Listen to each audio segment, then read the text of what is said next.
Hi, I'm Effie and today I'm going to be running through my top 10 most anticipated releases in the second half of 2023.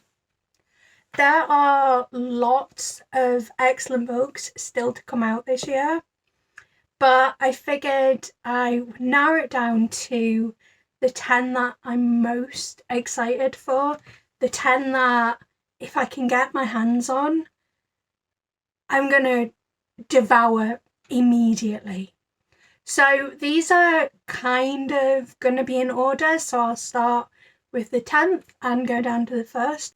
But I will say that for a large part, it's somewhat arbitrary because, like I say, these are some pretty excellent titles. And yeah, I'm very excited to read them.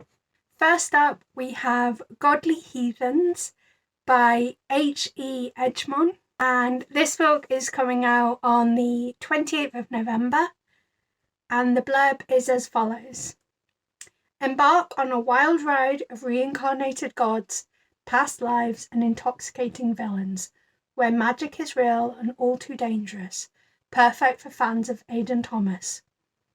Infatuation, reincarnation, damnation.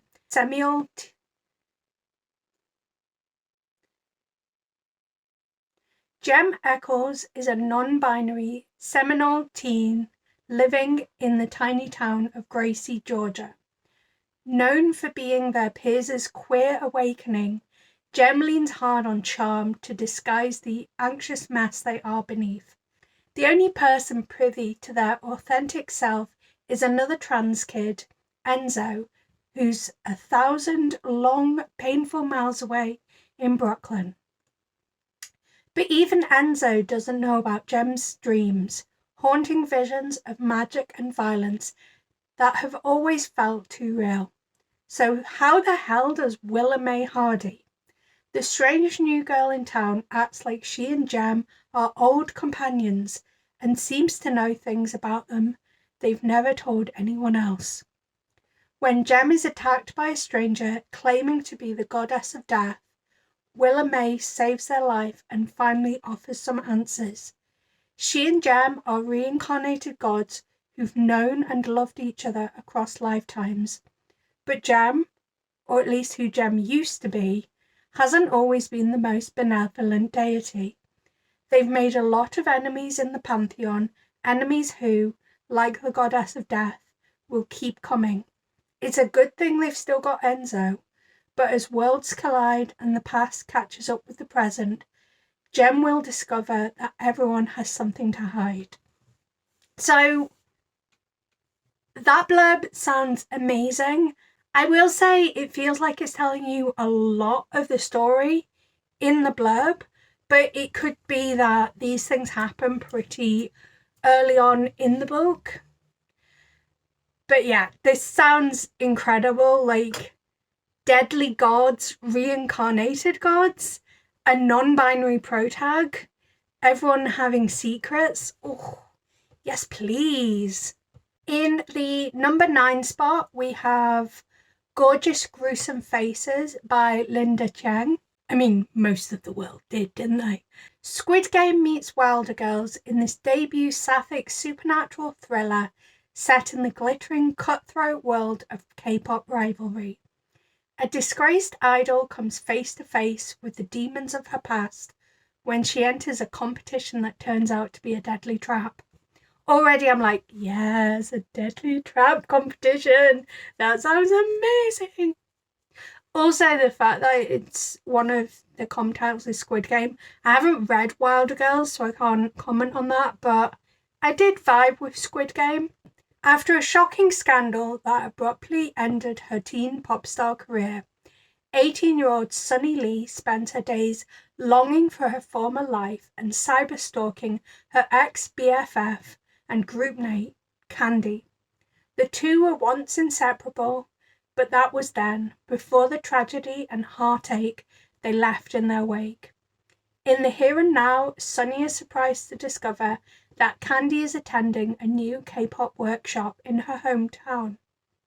Candy might be there chasing stardom, but Sunny can't resist the chance to join her and finally confront their traumatic history, because she still can't figure out what happened that horrible night when Mina, the third in their tight-knit trio, jumped to her death, or if the dark and otherworldly secrets she and Candy were keeping had something to do with it.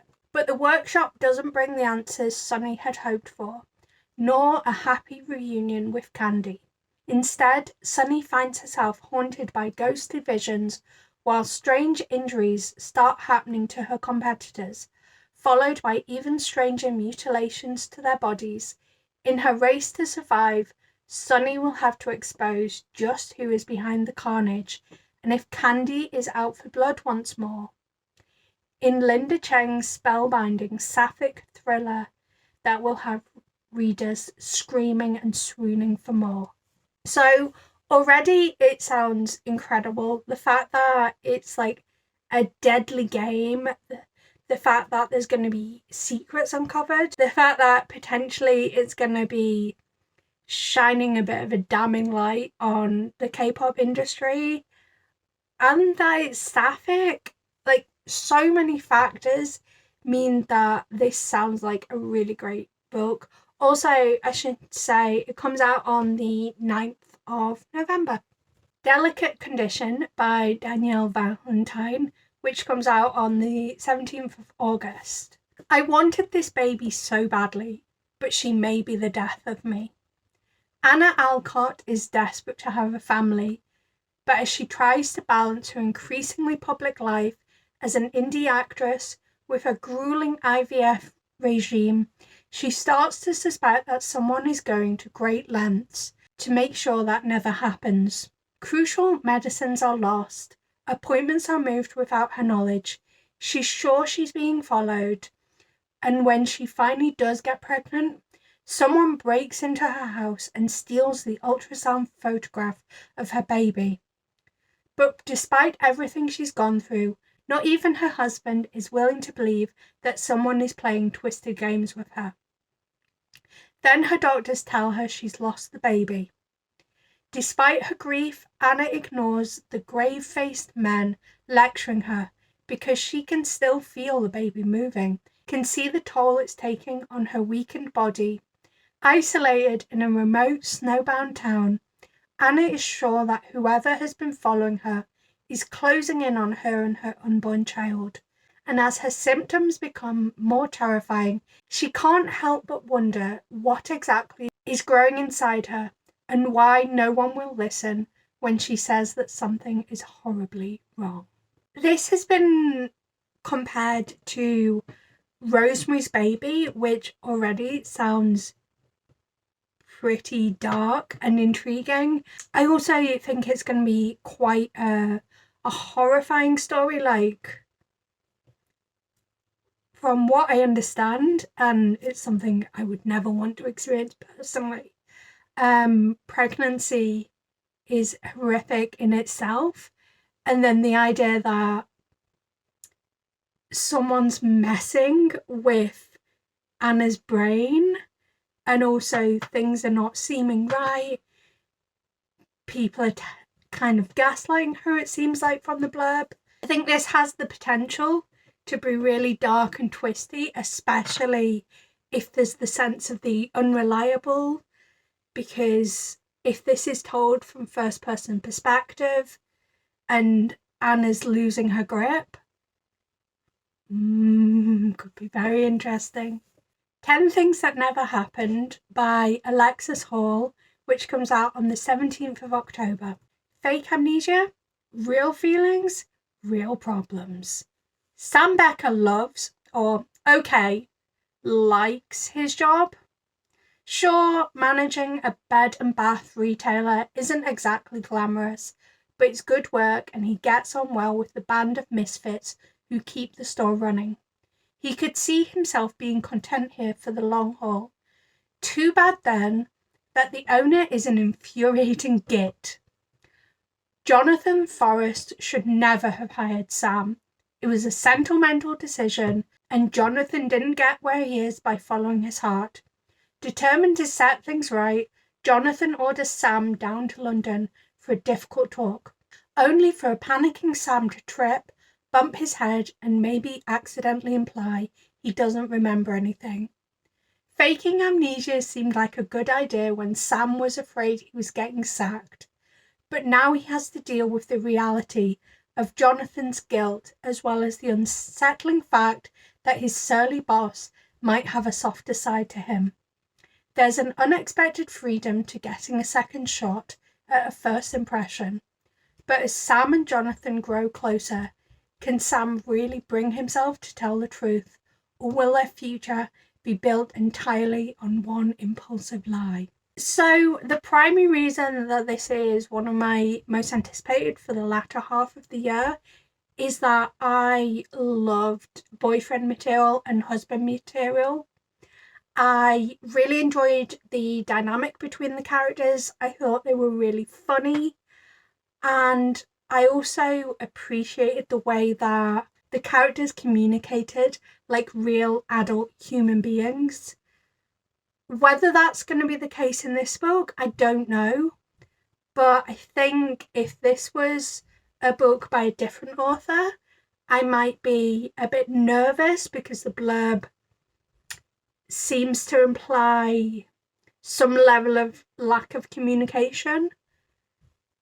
But I also know just how well Alexis Hall has handled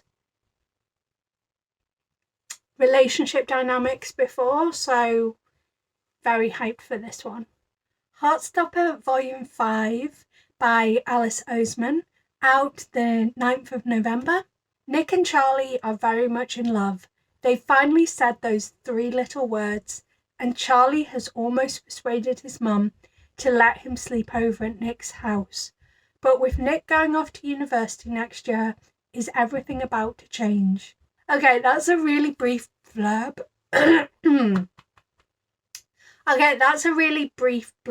But honestly, I feel like, considering I've had the end of Heartstopper spoiled for me, which I'm really annoyed about, it's one thing having an idea about where you think the story's going to go and feeling pretty certain it will go in that direction, but it's a complete other for people to actually spoil where it's truly going. I don't know where I was going with that point. Yeah, basically, I find that the Heartstopper graphic novels, which I adore, like everyone does practically, are sort of like a slice of life, but they're also exactly the kind of graphic novel that I would have loved as a queer teenager struggling with my mental health, you know? They're very affirming, they're very cute, they also deal with some difficult topics, they're just fantastic, and I'm very excited to see what happens in this next volume. I think it's been announced there's going to be a 6th one. I could be wrong. I know number 5 was meant to be the last volume, but I don't know if this will actually wrap up their story, especially considering the blurb doesn't mention anywhere about this being the final volume. I Feed Her to the Beast and the Beast Is Me by Jamison Shea, out 29th of August. An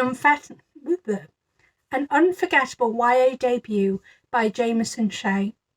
Ace of Spades meets House of Hollow in a thrilling horror novel about the toll of giving everything to a world that will never love you back. Laurie Mesney is determined to make it in the cutthroat world of ballet, and she will do anything to prove that this black girl can take center stage. Anything. Even if it means entering into a bargain with a primordial power in the catacombs beneath Paris. Laurie is promised influence and adoration, and she gets it. But that alone is not enough, not for the cruel and privileged people who surround her.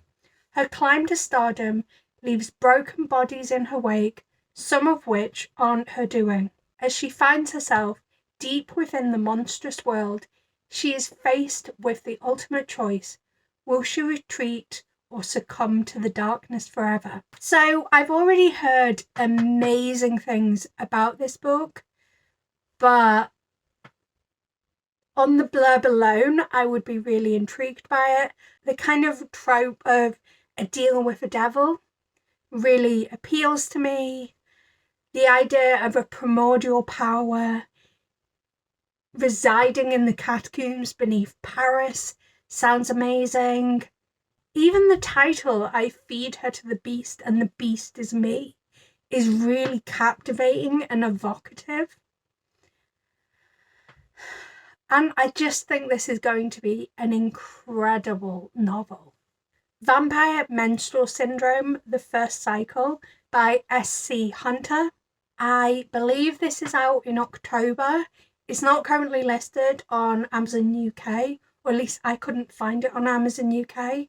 But it is available on Storygraph if you want to, I guess, save it to your to-read list. The first day of Vanessa's period takes a deadly turn when she is unwittingly sacrificed by a suburban cult of pretentious teenagers. After being exsanguinated, Vanessa crawls out of her shallow grave and is understandably upset.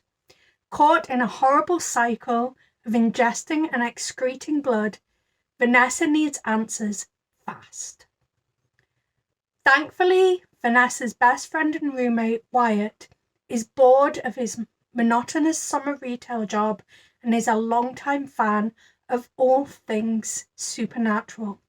Wyatt encourages Vanessa to investigate her own murder so that they can find some answers about her unexpected afterlife.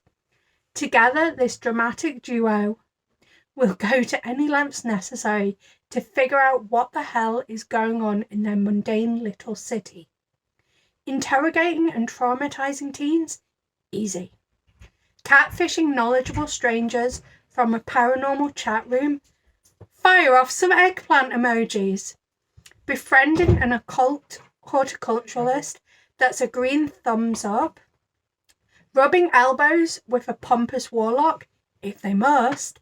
However, with each misguided step into the underworld, Vanessa gradually realizes that her murderer, her maker, is trying to hunt her down. Unearth a conspiracy as old as sexism itself, or survive long enough to have an afterlife crisis.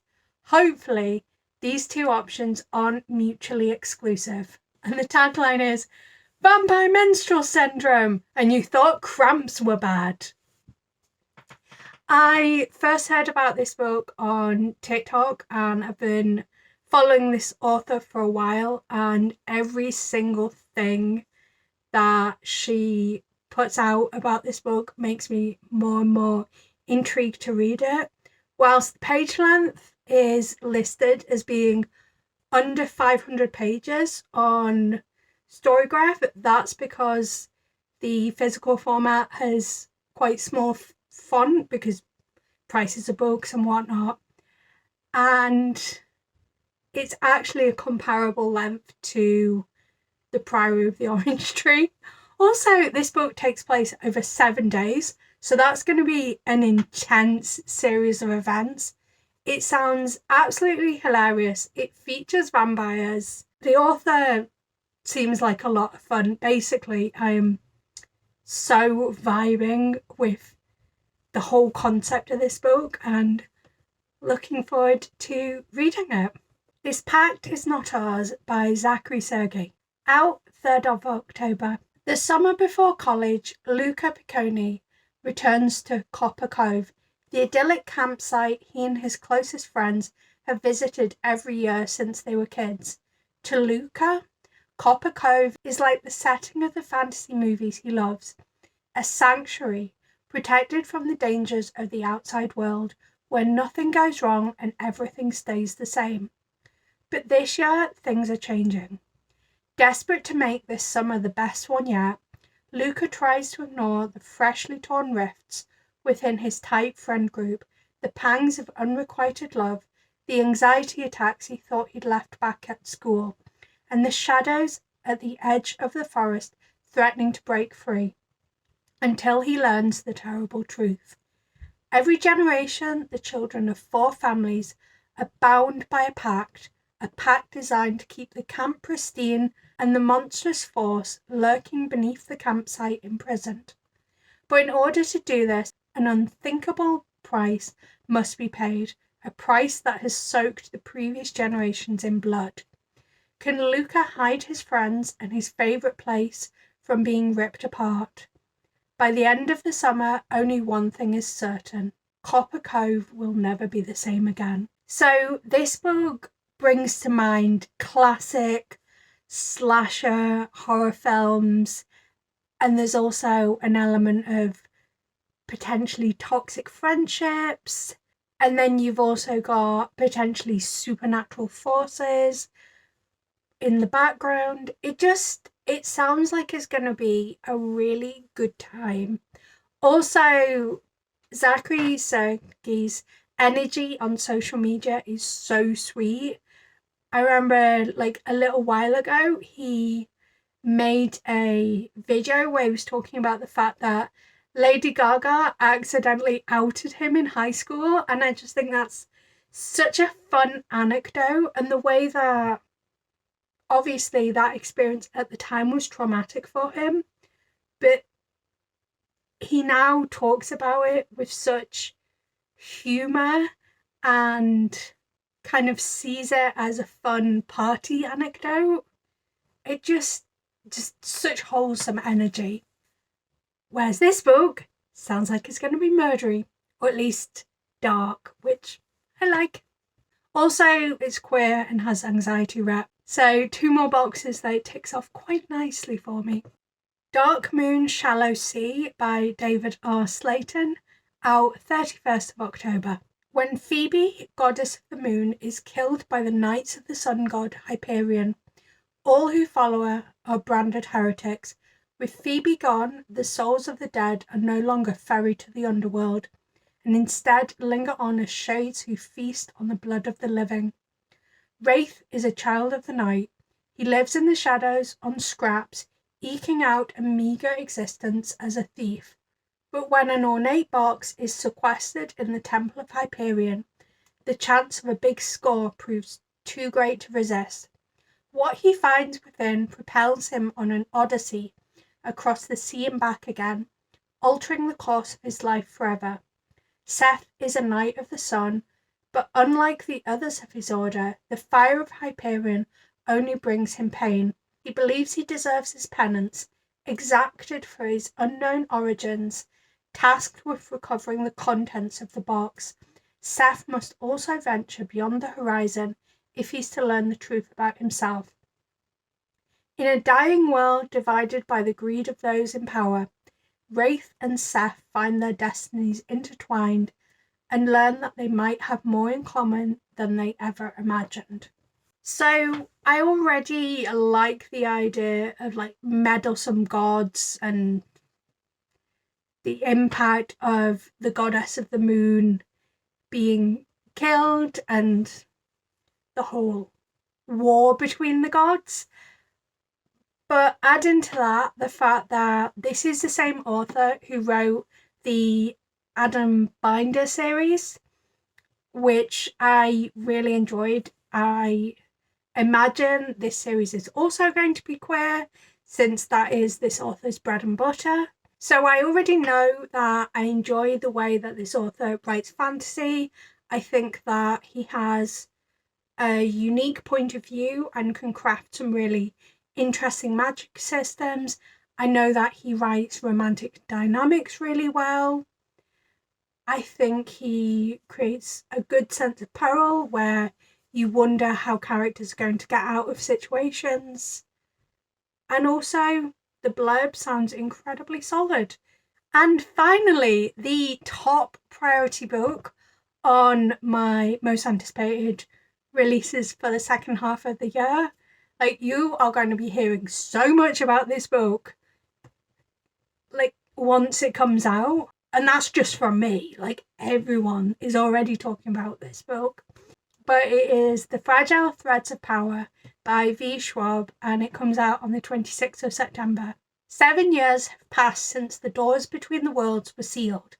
7 years since Kel, Lila and Holland stood against Oseman, a desperate battle that saved the world of red, grey and white London. 7 years since Kel's magic was shattered and Holland lost his life. Now Rai Maresh rules Red London with his new family. His queen? No! No! Sorry, you can tell this is my first time reading this blurb. His queen. I did wonder how they were going to look at this, but I can't believe he's got a queen. Nadia, their daughter Ran, and his consort Alucard. Well, I guess at least Alucard's still in the story. I can't believe Rai has a queen and a daughter. Sorry. But his city boils with conspiracy and rebellion. Fueled by rumours, he is causing magic to fade from the word. I think that might be a typo, it might be world. Now Kosika, a child Antari, sits on the throne of White London.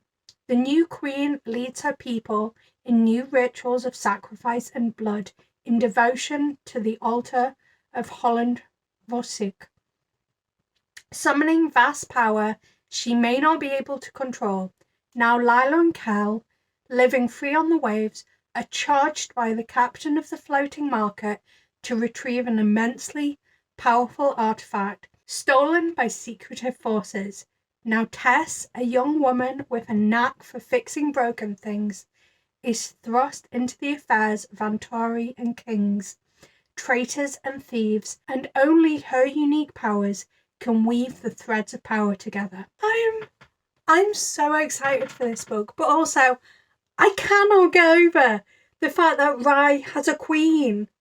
That's bonkers to me. And a daughter. Mad, absolutely mad. But yeah, I'm so excited, and I've been pretty much avoiding everything about this book. Haven't even read the blurb. I skimmed over a blurb a wee while back, but there definitely wasn't a mention of Rai's family in that blurb, hence why I was so shocked. But this is a series that's so dear to me because, well, I mean, it was my first V Schwab, and the magic system is amazing. I've got a little kind of not in joke, but my best friend we call Rai, I get called Kel, B gets called Lila. So we've got kind of that going on. I mean, I've got a tattoo of Schwab's handwriting that says to heal in the language of the Antari. You know, this is a book that as soon as I knew it was coming out this year, as soon as I figured out the original release date, I was like, right, well, blocking off time to read it. I'm going to be sitting down and reading it as soon as I can get my hands on it. And I am so excited for it. And I'm very intrigued to see what has transpired with these characters over the last 7 years. Yeah.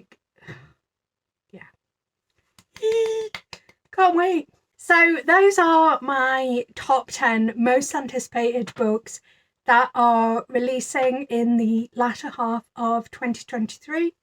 I would love to know what your most anticipated releases for the second half of the year are, and are any of the books on my list ones that you are eagerly, impatiently waiting for. But until next time, love you. Bye.